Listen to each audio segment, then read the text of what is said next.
Pasha Part 1, The Rancher and the Apache Healer, a new original Wild West romance story. The rifle was already in his hands before he fully opened his eyes. Years of living alone in the New Mexico territory had taught Ethan Walker that hesitation could be fatal. A sound had awakened him. Not loud, not urgent, just wrong. The kind of sound that didn't belong in a cabin standing alone beneath the shadow of the Sacramento Mountains. Ethan sat up on his cot.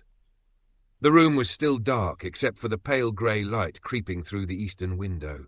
His hand tightened around the Winchester. Then he saw her. A young Apache woman stood beside the kitchen table. I can feel it in the air. She wasn't hiding. She wasn't reaching for the knife hanging from her belt. She simply stood there calmly, watching him. Most people would have looked frightened staring down the barrel of a rifle. She didn't. For a long moment, neither of them spoke. Then she said quietly, "You sleep heavily for a man who lives alone." Ethan blinked. Her English was careful but clear. "Who are you?" he asked. "My name is Ayanna Red Sky." The name meant nothing to him, yet something in her voice made him lower the rifle slightly. "I knocked," she continued. "You did not wake." Ethan glanced toward the door. Sure enough, it was standing half open. The woman looked exhausted. Dust covered the hem of her dress. Her boots were worn from travel. There was a heaviness behind her eyes that spoke of grief. Then she said words that made Ethan's heart pause. "You helped my father." The cabin became very quiet. 4 days earlier, Ethan had found an old Apache man dying beside a dry creek bed near Silver Creek. The memory returned instantly, the heat, the dust, the smell of blood, the old healer struggling to breathe. Ethan had stayed with him through the night. By sunrise, the man was gone. He had buried him himself beneath a grove of pinyon pines. "You were there?" Ethan asked. Ayanna nodded. "My father's name was White Eagle," the old healer, the man Ethan had buried. "My people found where you laid him to rest." Her eyes softened. "You treated him with honor." Ethan looked away. "I only did what anyone should do." Ayanna shook her head. "No." Her voice remained calm. Many would have ridden past. Ethan couldn't argue with that, because he knew it was true. The territory was filled with people carrying old anger, old fear, old memories of war. Some men would have seen an Apache lying in the dirt and kept going. Others might have celebrated it. But Ethan had never been able to ignore suffering. Not since the war. Not since losing his younger brother. Not since learning how quickly life could disappear. Ayanna stepped forward. "My father spoke before he died." Ethan looked up. "He told those who found him that a stranger gave him water." She paused. "He said the stranger sat beside him until morning." The words hung in the room. Then she added, "He said the stranger treated him like a human being." Ethan didn't know what to say. Ayanna rested a hand over her heart. "In our tradition, such kindness creates a bond." He frowned slightly. "What kind of bond?" "A debt of honor." Ethan sighed. "I didn't help him because I wanted something."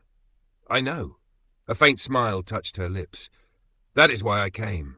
Outside, dawn was beginning to spread across the valley. The first light painted the mountains gold. Inside the cabin, Ethan felt a strange uneasiness. Not fear, not exactly. More like the feeling that life was about to change direction without asking permission. "What do you want?" he asked. Ayanna studied him. Then she answered. "The wrong question." Ethan raised an eyebrow. She continued, "The question is what you need." That answer only confused him more. He had spent years alone, needed very little, expected even less. Ayanna looked around the cabin. The roof leaked in 2 places. The fence outside was falling apart. The firewood stack was shrinking. Dust coated the shelves. The ranch clearly belonged to a man who worked hard but lived alone too long. "My father believed a kindness should return to the world." She met Ethan's gaze. "I came to stay through winter." Ethan stared. "Stay? To help. You walked 12 miles to help a stranger?" "Not a stranger." She shook her head. "The man who sat beside my father while he died." Silence filled the cabin again. The wind whispered outside. Somewhere in the distance a coyote called. Ethan rubbed a hand across his face. "This isn't necessary, perhaps." Ayanna's expression never changed. "But it is what I choose." That answer struck him. She wasn't obeying anyone. She wasn't forced. She wasn't asking permission. She had simply decided, and judging by the determination in her eyes, nothing on earth was likely to change her mind. Finally, Ethan stood. The rifle rested against the wall. He pointed toward a small room near the back of the cabin. "There's a spare room."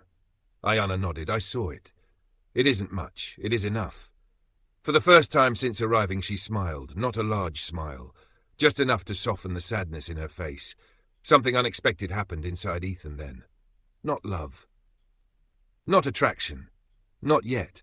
Just the smallest feeling that the cabin seemed less empty. He didn't understand why. Maybe because another voice now existed inside those walls. Maybe because grief recognized grief. Or maybe because loneliness can sense when it is about to lose its grip on someone. Whatever the reason, Ethan found himself adding another log to the fire. Ayana moved beside him and began preparing coffee as though she had always belonged there. Outside, the sun rose higher over the mountains. Neither of them knew it yet, but the winter ahead would change both of their lives forever. To be continued in Part 2. If you enjoyed this Wild West romance, like, share, and subscribe to US Wild West Love Story for more unforgettable frontier adventures, courageous hearts, and timeless love stories from the American West. Part 2. The Winter of Trust. A new original Wild West romance story. The first week tested both of them, not because either wanted trouble, but because two people who had spent most of their lives walking different roads suddenly found themselves sharing the same roof. Ethan Walker had lived alone for nearly 7 years. He was used to silence, used to eating meals without conversation, used to making every decision without consulting another soul. Ayana Red Sky carried her own habits. She rose before dawn. She spoke little. She moved through the ranch with quiet purpose, noticing details Ethan had stopped seeing years ago. On the second morning, Ethan woke to the smell of fresh coffee. For a moment, he thought he was dreaming. Then he remembered. Ayana. He stepped into the kitchen. She stood by the stove, stirring a small pot. Morning light poured through the window behind her. The sight felt strangely normal. As though she had been there for months instead of days. You didn't have to do that, Ethan said. She glanced at him. You drink coffee every morning. Yes, then someone should make it. Ethan couldn't argue with that. He sat down at the table. Ayana poured 2 cups. The coffee tasted different, richer, less bitter. What did you do to it? A little sumac. She took a sip. My father taught me. Ethan took another drink. It was the best coffee he had tasted in years. He didn't say that aloud, but Ayana seemed to know. A small smile appeared at the corner of her mouth. The days settled into a rhythm. Ethan worked the cattle. Ayana repaired things that needed repairing. She fixed broken hinges, patched torn blankets, reorganized the feed shed, strengthened weak sections of fence. By the end of the week, the ranch looked better than it had in years. Ethan noticed. He simply didn't know how to talk about it. One afternoon, he returned from the north pasture and discovered Ayana standing on the roof of the barn. For a moment, his heart nearly stopped. What in God's name are you doing? She looked down calmly. Repairing the roof. You could fall. Then I will try not to. Ethan stared at her. Ayana returned to hammering boards into place. Eventually he shook his head and walked away. Yet he found himself smiling. A strange thing. Smiling had become rare over the years, especially when nobody was around to see it. That evening a storm rolled across the mountains. Dark clouds swallowed the sunset. Cold wind swept across the valley. Rain began falling just after supper. Heavy rain. The kind that rattled windows and turned trails into rivers. Ethan sat beside the fire listening to it. Ayana sat across from him working a piece of leather. For nearly an hour, neither spoke. The silence wasn't uncomfortable anymore. That surprised Ethan. Most people made him tired. Most conversations felt like work. But sitting quietly with Ayana felt natural. At last she broke the silence. You miss someone. Ethan looked up. The question caught him off guard. What makes you say that? She shrugged. Sometimes when you stare into the fire, your face changes. Rain drummed against the roof. For a long moment Ethan said nothing. Then he answered honestly. My brother. Ayana waited. He died during the war. The words felt heavy. Even after all these years, he was younger than me. He stared into the flames. Good kid. The room grew quiet. My father lost a son. Ethan looked at her. Ayana's gaze remained fixed on the fire. My older brother, she paused. Fever. Ethan nodded slowly. Grief recognized grief. Different stories, same wound. My father never fully recovered. She touched the leather in her lap. He smiled. He laughed. He lived. A sad smile crossed her face. But some part of him remained with my brother. Ethan understood immediately, because the same thing had happened to him. Outside, thunder rolled through the mountains. Inside, something shifted. Not dramatically, not suddenly, just enough. The distance between them became slightly smaller. The next morning brought snow, the first snow of winter. Ethan stepped outside before sunrise and stopped. The entire valley was white. Every fence, every tree, every rooftop. A blanket of fresh snow covered the land. The world seemed quieter, cleaner. For several moments he simply stood there. Then he noticed Ayana. She stood near the corral, staring toward the mountains. Snowflakes drifted through her dark hair. Her blanket hung loosely around her shoulders. She looked almost motionless, like part of the landscape itself. Ethan walked over. Neither spoke immediately. The mountains disappeared behind curtains of falling snow. Finally, Ayana said softly, "The first snowfall was important to my father." Ethan nodded. "Mine too." She looked surprised. "Your father?" "He always said the first snow meant we survived another year." Ayana smiled. "My father said nearly the same thing." For a moment, both laughed quietly. The realization felt oddly comforting. Two men from completely different worlds, yet somehow sharing the same wisdom. Ayana closed her eyes. Then she spoke a few words in Apache. The language flowed gently into the cold morning air. Ethan didn't understand most of it, but he recognized one word: sky. Ayana opened her eyes.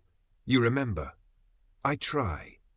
The smile she gave him then was warmer than the winter sun. That afternoon they worked together, clearing snow from the barn. The task should have taken hours, yet somehow the time passed quickly. Ethan found himself asking questions about her childhood, about her father, about the mountains. Ayana answered more than she usually did. She told stories about gathering herbs, about riding through high valleys with White Eagle, about learning which plants healed wounds and which plants could kill. Ethan listened carefully. He discovered he liked hearing her talk, especially when she forgot to be guarded. Those moments revealed the woman beneath the grief, a woman who was intelligent, strong, patient, and surprisingly funny. As winter deepened, trust began growing between them. Not all at once. Trust never works that way. Instead, it arrived in small moments. A cup of coffee left waiting on the table, a repaired glove, a shared meal, a conversation beneath starlight. One evening, Ethan returned from checking cattle long after dark. The temperature had dropped sharply. Ice covered the trail. By the time he reached the cabin, his hands were numb. Ayana opened the door before he reached it. She held out a warm blanket. No words. No lecture, just the blanket. Ethan accepted it. Their hands brushed briefly. A small thing. Yet neither moved away immediately. For a heartbeat, they simply stood there. Then Ayana stepped aside. "Come inside." The warmth of the cabin wrapped around him. The scent of coffee filled the air. The dogs slept beside the stove, and for the first time in years, Ethan realized something. The cabin no longer felt like a place where a man waited for life to pass. It felt like a home. And that realization frightened him more than he cared to admit, because home was something he thought he'd lost forever. But winter was only beginning. And beyond the mountains, trouble was already moving toward the ranch. Men who carried old hatred, men who disliked what they didn't understand, men who would soon force Ethan and Ayana to decide exactly how much they were willing to risk for one another. To be continued in Part 3. If you enjoyed this story, please like, share and subscribe to US Wild West Love Story for more epic frontier romances, unforgettable heroes, and timeless Wild West adventures. Part 3. Shadows from Town. A new original Wild West romance story. Winter settled heavily across the valley. The snow grew deeper, the nights grew longer, and life at Ethan Walker's ranch found a steady rhythm. Most mornings began the same way. Coffee on the stove, dogs sleeping near the fire. Ayana already awake before sunrise, Ethan pretending he wasn't becoming accustomed to seeing her there. Yet beneath the peace, something was changing. Neither of them spoke about it. Neither wanted to. But both could feel it. The ranch no longer belonged to one lonely man. It belonged to two people sharing the same days. And that fact was beginning to attract attention. The trouble started in the town of Red Rock. Ethan rode there near the end of January for supplies. The trip took most of the morning. The roads were muddy from melting snow. The town itself looked grey beneath low clouds. As usual, he stopped first at the general store. The owner, Samuel Carter, greeted him with a nod. "Morning, Ethan." "Morning." Ethan gathered flour, coffee, lamp oil and feed supplies. Nothing unusual, but he noticed something immediately. People were watching him. Not openly, not directly, just enough. The conversation stopped when he walked past. Eyes followed him. Whispers started again once he moved on. He knew what it meant. Word had spread. By the time he finished paying, Samuel leaned forward across the counter. "You hearing the talk?" Ethan sighed. "I imagine I am." Samuel hesitated. "Some folks don't like the idea of an Apache woman staying at your place." Ethan said nothing. Samuel rubbed the back of his neck. "I figured you should know. I already did." The storekeeper nodded sadly. "Most people are decent. Most people usually are." Samuel looked toward the window. "It's the loud ones that cause problems." Ethan couldn't argue with that. After loading his wagon, he headed toward the blacksmith. Unfortunately, he never made it. A voice stopped him first. "Didn't think the stories were true." Ethan turned. 3 men stood beside the watering trough. One of them he recognized immediately. Clay Mercer, a cattleman from the Eastern Range, the kind of man who mistook cruelty for strength. The other 2 looked equally unpleasant. Mercer folded his arms. "So she's really living with you?" Ethan's expression remained calm. "That's none of your concern." Mercer smirked. "Seems like everybody's concern." Ethan climbed into his wagon. "I'm leaving." Mercer stepped closer. "You know what people are saying?" "I don't care." The smirk disappeared. Men like Mercer hated being ignored. "They say you've forgotten which side you're on." Ethan's eyes hardened. "Side?" Mercer nodded. "White folks, Apache folks." For several seconds, Ethan simply stared at him. Then he spoke. Slowly, clearly. "I spent 4 years watching men kill each other over sides." The street grew quiet.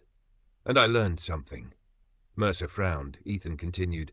"Most graves don't care which side a man stood on." Nobody spoke. Mercer's face darkened. Ethan flicked the wagon reins. The horses started forward. The conversation was over, at least for him. But not for Mercer. Not by a long shot. That evening, Ethan returned home. The sun was setting behind the mountains. Golden light stretched across the snow-covered valley. Ayana was repairing a saddle outside the barn. She looked up as he approached. "You were gone longer." Ethan climbed down from the wagon. Town was busy. Ayana studied him carefully. "You look angry." That surprised him. Most people never noticed. She always did. He unloaded supplies, then finally said, "People are talking." Ayana nodded. "I know." "You know?" She smiled faintly. "I have ears." Ethan couldn't help laughing. Just once. Briefly. But it happened. The sound seemed to surprise both of them. For a moment they simply looked at each other. Then Ayana laughed too. A soft laugh. Warm and genuine. The tension vanished instantly. It was the first time Ethan had heard her laugh like that. And he realized something dangerous. He liked it. Far more than he should. That night snow began falling again. The storm arrived quickly. Wind rattled the cabin walls. The temperature dropped sharply. Inside, the fire burned brightly. Ayana sat at the table preparing dried herbs. Ethan repaired a broken harness. Hours passed peacefully, until Ayana suddenly looked toward the window. "What is it?" She remained still, listening. Then she stood. Horses. Ethan heard them a moment later. Several riders approaching the ranch, at night, in a snowstorm. Nothing about that felt right. He moved to the rifle hanging above the fireplace. Ayana quietly reached for her own weapon. Neither spoke. The riders stopped outside. Then came a knock. 3 sharp strikes against the door. Ethan opened it cautiously. An older Apache man stood outside. Snow covered his shoulders. Behind him waited 4 more riders. Their horses steamed in the cold air. The older man looked directly at Ayana. His expression softened. "Ayana?" She stepped forward. "Greyhawk." The 2 exchanged words in Apache. Ethan understood none of it, but he recognized concern. The older man finally turned toward him. His dark eyes studied Ethan carefully. Not hostile, not friendly, simply measuring. Ayana translated. "He was a friend of my father." Greyhawk nodded respectfully, then spoke again. Ayana listened. Her expression changed. The warmth disappeared. "What is it?" Ethan asked. She looked at him. "Clay Mercer." Ethan felt his stomach tighten. "What about him?" Ayana took a breath. Greyhawk heard men talking in town. The room became very quiet. They planned to come here. The fire cracked softly. Outside, wind howled through the darkness. "When?" Ethan asked. Soon. Greyhawk spoke again. Ayana translated. They believe they can frighten me into leaving. Ethan's jaw tightened. And if they can't? Ayana hesitated. The answer wasn't difficult to guess. Greyhawk's expression revealed enough. The men weren't planning a conversation. They were planning trouble. Real trouble. The kind that begins with threats and often ends with bloodshed. For several moments, nobody spoke. Then Ethan looked at Greyhawk. Tell him thank you. Ayana translated. The older Apache nodded, then surprised Ethan by smiling. Only slightly, but enough. Perhaps because he saw something in Ethan that reminded him of White Eagle, or perhaps because he recognized a man willing to stand his ground. The riders stayed only a few minutes, then disappeared back into the storm. When they were gone, silence returned. Ethan locked the door. Ayana stood beside the window watching snow swirl through the darkness. Finally she spoke. You could send me away. Ethan looked at her. What? You could avoid this. Her voice remained calm. If I leave, the problem leaves too. Ethan stared at her for a long moment, then slowly shook his head. No, Ayana blinked. No? You came here because you chose to. His voice was firm. You leave only if you choose that too. The room became silent. The firelight danced across the walls. Neither moved, neither looked away. And in that moment, both understood something neither had spoken aloud. This was no longer about duty, no longer about a debt, no longer about a promise made to a dying man. Something deeper had taken root between them, something neither fully understood yet. Outside, the storm raged across the mountains. Inside, two hearts moved one step closer together. And somewhere in the darkness beyond the valley, Clay Mercer was already putting his plan into motion. To be continued in Part 4.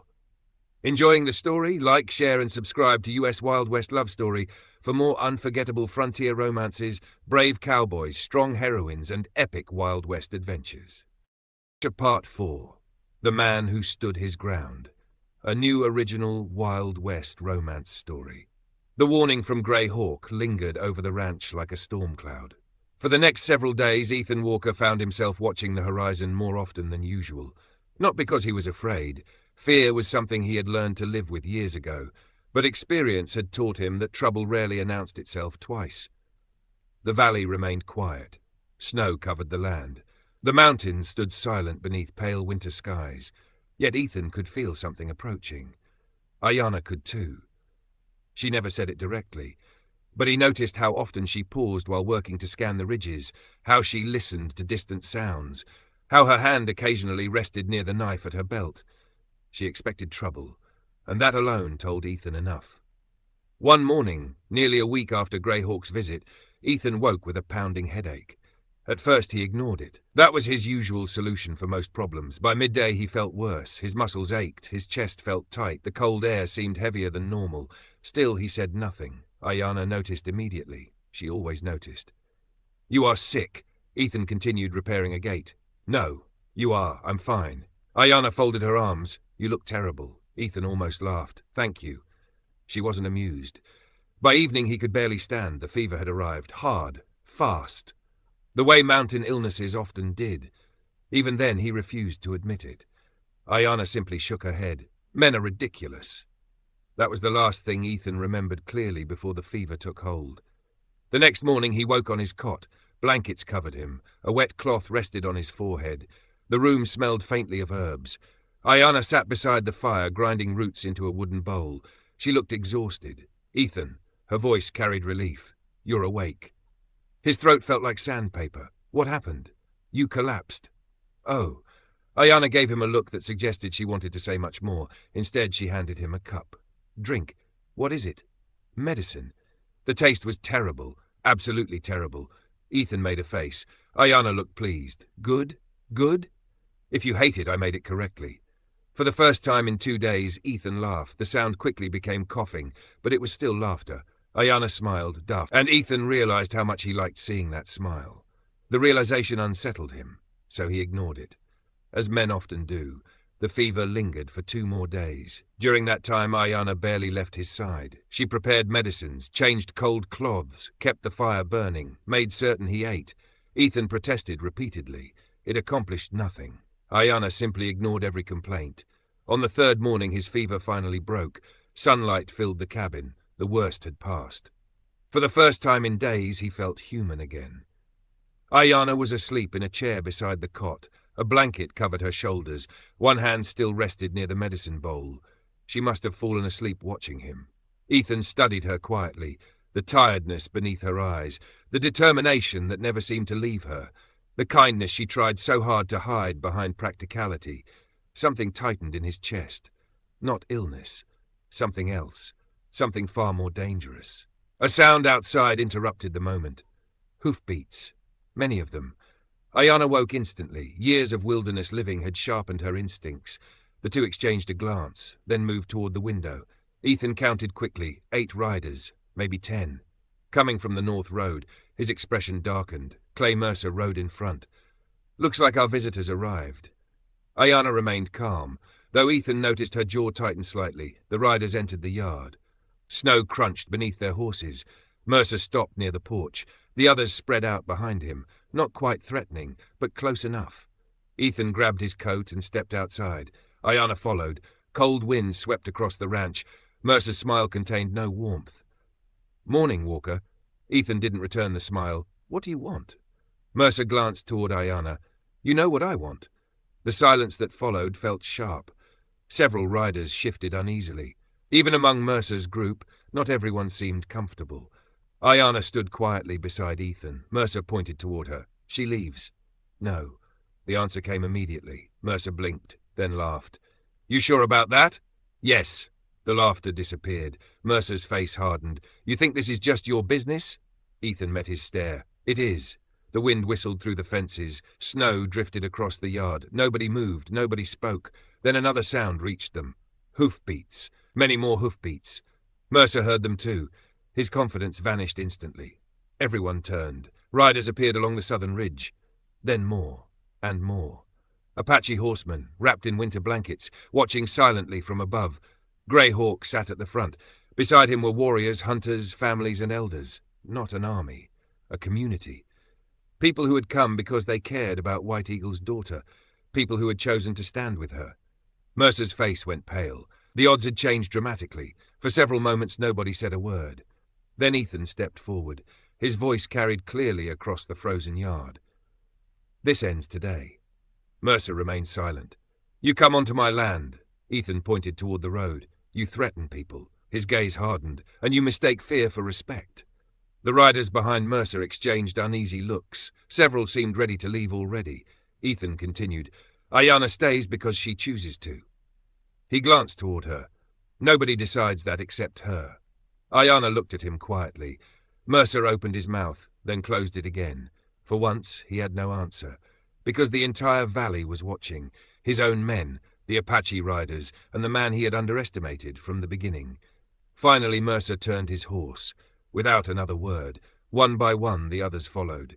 Within minutes they were riding back toward town. The confrontation ended not with violence, but with something stronger, a refusal to surrender. The Apache riders remained only a short time longer. Greyhawk rode forward briefly. He exchanged a few words with Ayana, then nodded respectfully toward Ethan. After that, the riders disappeared into the mountains, quietly, as they had come. The valley fell silent once more. Ethan released a long breath. Only then did he realize how exhausted he felt. Ayana noticed.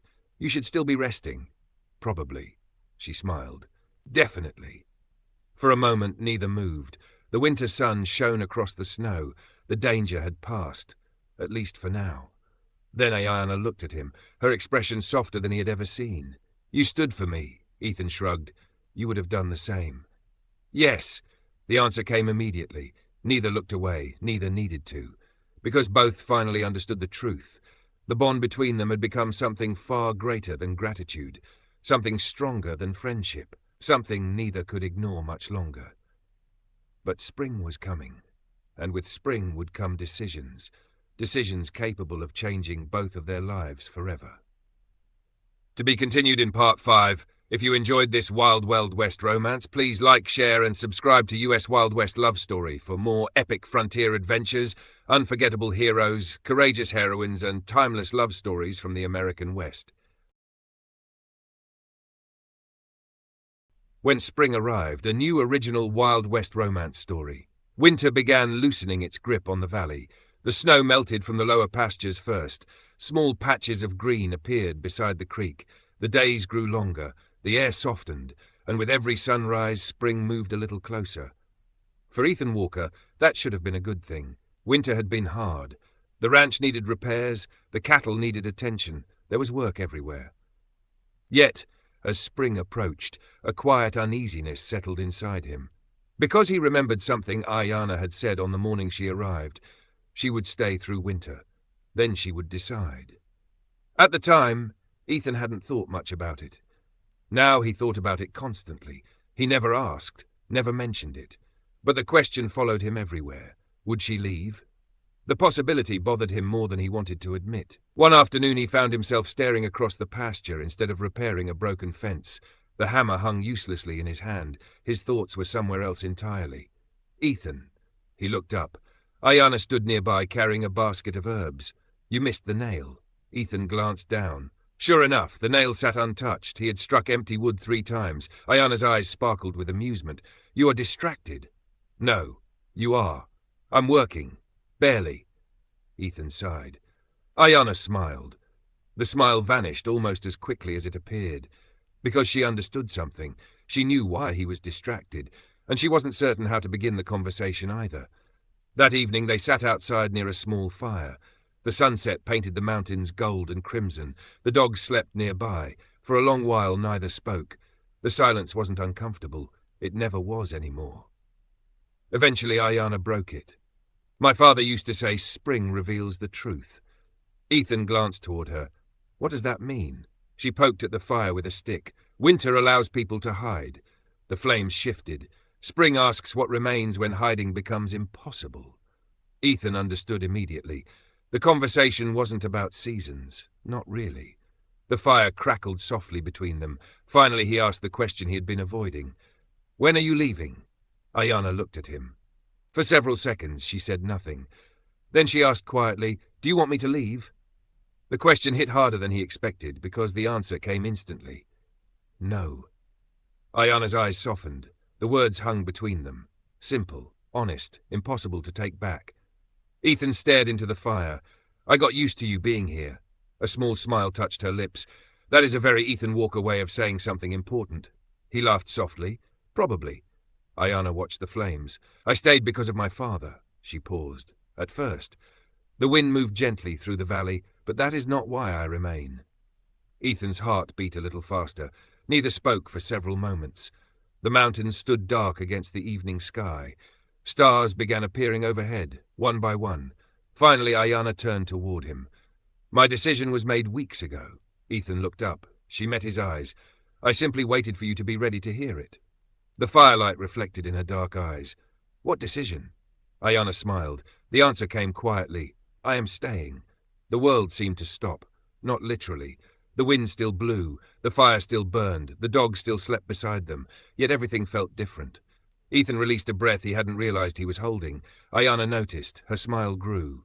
You were worried. I wasn't worried. You were. Maybe a little. A lot. Ethan shook his head. Ayana laughed. The sound filled the evening air. Warm, bright, beautiful.